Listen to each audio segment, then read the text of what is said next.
Hey there, welcome back to our next episode, where we're diving into Alexander the Great's epic entry into Egypt. It's gonna be an exciting journey through history. After the brutal sieges of Tyre and Gaza, Alexander the Great turned his sights on one of the richest jewels in the Persian crown, Egypt. In late 332 BCE, he crossed the Sinai desert and entered the ancient land of the Nile.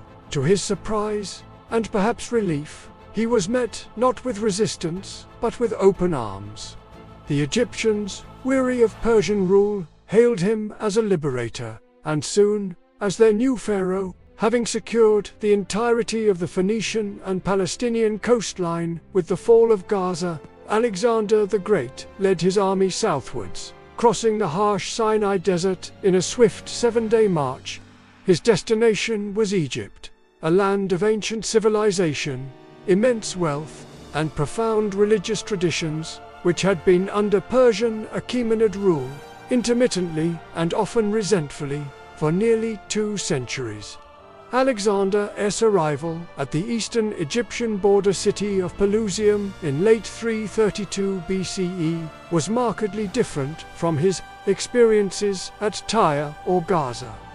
Instead of facing fortified walls and hostile defenders, he was greeted by welcoming crowds. The Persian satrap of Egypt, Macedonian, who had succeeded Sabaces, killed at the Battle of Issus, found himself in an untenable position.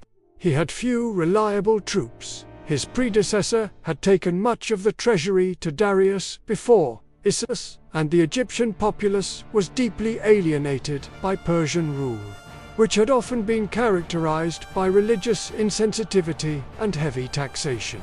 Moreover, the powerful Persian fleet in the Aegean, which might have offered some support, had been largely neutralized by Alexander's coastal campaign and the defection of Phoenician and Cypriot contingents. Wisely, Macedonius chose not to resist. He surrendered Pelusium and, effectively, the entire satrapy of Egypt to Alexander without a fight. This peaceful submission was a significant boon for Alexander. It spared him a potentially costly campaign, and gave him control of Egypt's vast agricultural wealth, its strategic position, and its manpower. The Egyptians, for their part, saw Alexander not as another foreign conqueror in the Persian mold, but as a liberator.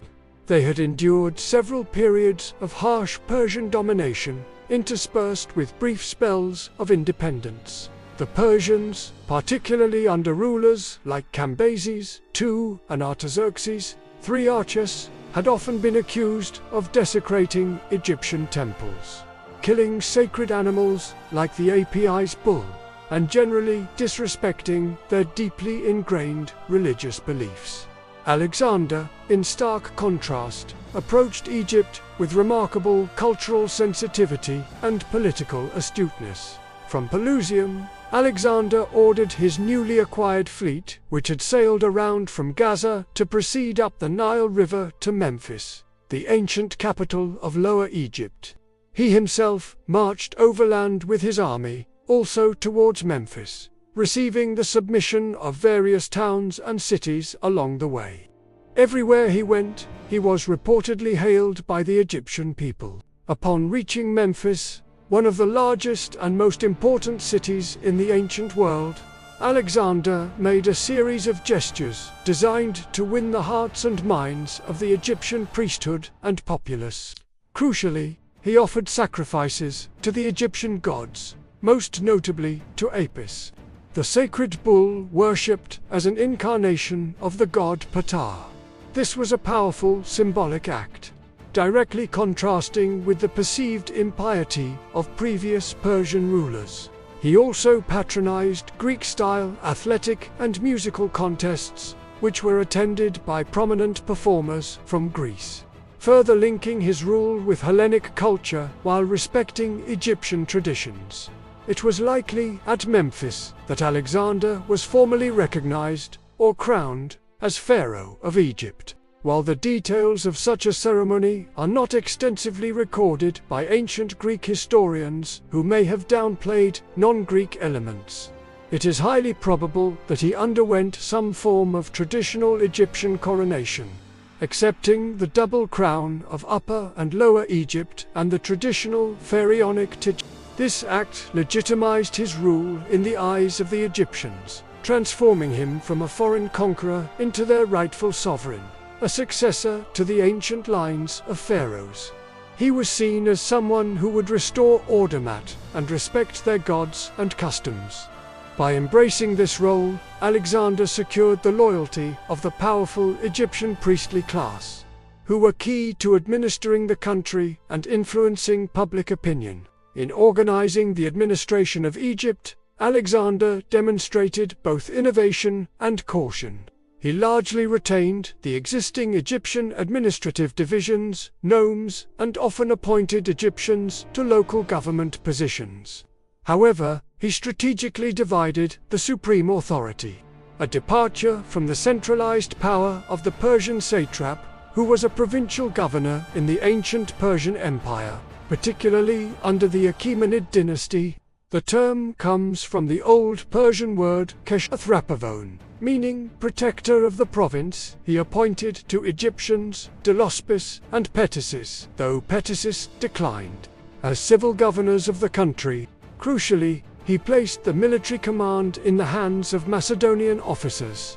Prucestas and Balocrus were made generals of the army, Paulaman commanded the fleet, and Lycidas was put in charge of the Greek mercenaries. Financial affairs were entrusted to a Greek from Naucratis, Cleomenes. This system of divided authority, with separate civil, military, and financial responsibilities, was designed to prevent any single individual from becoming too powerful and potentially challenging his rule. While he was campaigning further east, Cleomenes, however, would later prove to be corrupt and exploitative, amassing a huge personal fortune. Alexander's time in Egypt, though relatively brief, a few months, was highly significant. He had secured a vast and wealthy territory with minimal effort, further isolating Darius and bolstering his own resources. His respectful engagement with Egyptian religion and tradition demonstrated a political acumen that went beyond mere military conquest, laying the foundations for a more stable and enduring form of rule. The welcome he received also reinforced his own growing sense of destiny and perhaps even his belief in a special connection to the divine, a belief that would be further explored during his remarkable journey to the desert oasis of Siwa, Egypt. Was a land steeped in millennia of divine kingship, and by becoming Pharaoh, Alexander was not just adding another title to his name. He was stepping into a role that inherently blurred the lines between mortal ruler and God, an idea that would have profound implications for his own self-perception and his later attempts to foster a new imperial ideology. For now, the liberator of Egypt was also its new god-king. I absolutely loved having you with us for today's vlog. If you had a good time, do us a favor and hit that like button. And don't forget to subscribe for more awesome videos coming your way.